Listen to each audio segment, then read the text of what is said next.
हमारे साथ डॉक्टर अनुज सिन्हा जी मौजूद हैं, जो कि एक इंटरनेशनल कथक डांसर है। तो उन्हीं से हम कुछ बात करते हैं। मैम, बहुत बहुत शुभकामनाएं आपको। एंड मैंने आपको देखा यहाँ पे कि आप छोटे लेवल से स्टार्ट करते हैं और सभी को एक मंच तक पहुँचाते हैं। ये तो बहुत अच्छी बात है कि आप छोटे लेवल वाले जो आपके यहाँ पे परफॉर्मर हैं उनको आप एक बड़े लेवल तक पहुँचाते। तो ये आपने कहाँ से स्टार्ट किया?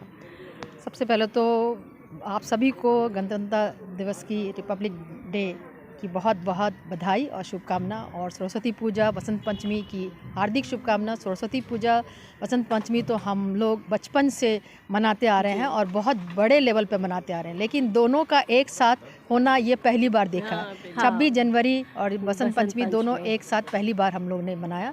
तो इसमें सबका उत्साह इतना रहता है, बच्चों का भी उत्साह वैसे ही रहता है, बड़ों का भी वैसे रहता है। और ये जो मौका है इसमें सभी चाहते हैं कि अपनी प्रस्तुति दे। तो आज इस सेक्टर में बहुत सुंदर से मंच बनाया गया और सजाया गया, और हमने बोला कि सब लोग को दिल खोल कर सभी कलाकार आए।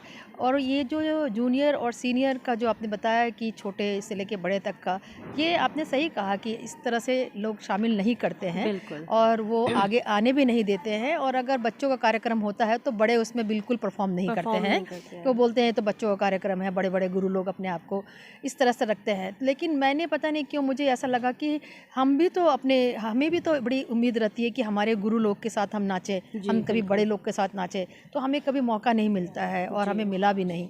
तो हमें लगता है कि हमें नहीं मिला तो कम से कम छोटे बच्चों को तो मिले, उनको तो ऐसा अवसर मिले। उनको देखकर शायद हम लोग को देख के शायद आगे और लोग भी सीखे, या फिर कोई नहीं तो हमारे साथ जो चल रहे हैं वही लोग सीखे। तो मेन है कि हमें तो हम माध्यम हैं कला संस्कृति का प्रचार प्रसार करने के लिए। भगवान ने जो हमें एक काम दिया है, ज़रिया बनाया है, हम लोग को भगवान के सब मार्गदर्शन पे हम लोग इसको कर रहे हैं।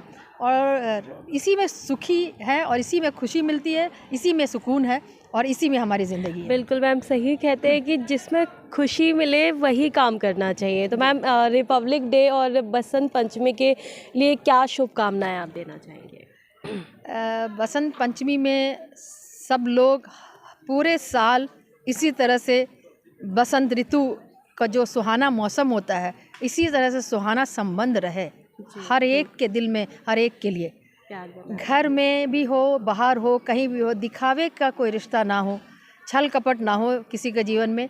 और जो भी हो, जितना भी हो, उसमें कम से कम बांटने का एक मतलब ये बनाए, आदत बनाए या फिर उसको व्यवहार में लाए कि जो भी चीज़ आपके पास में उसमें थोड़ा सा ऐसे लोगों के साथ में भी उसको बांटे जिनको ज़रूरत है। खुद समेटते समेटते कई बार कितने लोग तो सब चले गए पिछले दिनों इतना कुछ छोड़कर। तो अभी ऐसा है कि हम लोगों को अपने हाथ से हम जितना बांट सके उसको बांटे। और ये नृत्य संगीत एक ऐसी साधना है, कला है, इसमें कलाकारों को आगे बढ़ने के लिए थोड़ा से धनराशि से भी मदद करें। अप्रिशिएट तो करते हैं, खुश तो होते हैं, लेकिन धनराशि से भी मदद करें क्योंकि उनको बहुत ज़रूरत है। कई लोग पैसों की वजह से नहीं आगे बढ़ पाते हैं, तो इसीलिए आज भी ऐसे कई बच्चे थे जो बहुत मेहनत कर रहे हैं सालों से, और उन्होंने बहुत गरीबी से समय निकाला है और देखा है, पढ़ाई लिखाई भी नहीं कर पा रहे हैं। तो ऐसे लोगों को आगे थोड़ा से, अगर सेक्टर के सक्षम लोग जो हैं, अच्छे वर्ग के लोग हैं, अगर वो जब देते हैं मौका, चांस देते हैं, सहयोग करते हैं, तो ऐसे लोग भी आगे आते हैं, बढ़ चढ़कर फिर अपने किसी एक मुकाम हासिल कर सकते हैं, उन लोग भी अपनी मंजिल पा सकते हैं। तो इसके लिए मैं तो अनुरोध करती हूँ, सबसे आग्रह करती हूँ भाई कि करो, बाकी जिसकी जैसी श्रद्धा। जी, बहुत बहुत धन्यवाद अनुज जी आपका। और ये थे हमारे साथ जो कि बहुत ही ज़्यादा हर स्टार्टिंग से लोगों तक हेल्प करती है और लोगों से यही अनुरोध करती है कि आप सब भी उनका अप्रिशिएट तो करते हैं, लेकिन थोड़ा सा धनराशि से भी उनकी मदद करें। और बहुत बहुत बधाई रिपब्लिक डे और बसंत पंचमी की। Thank you.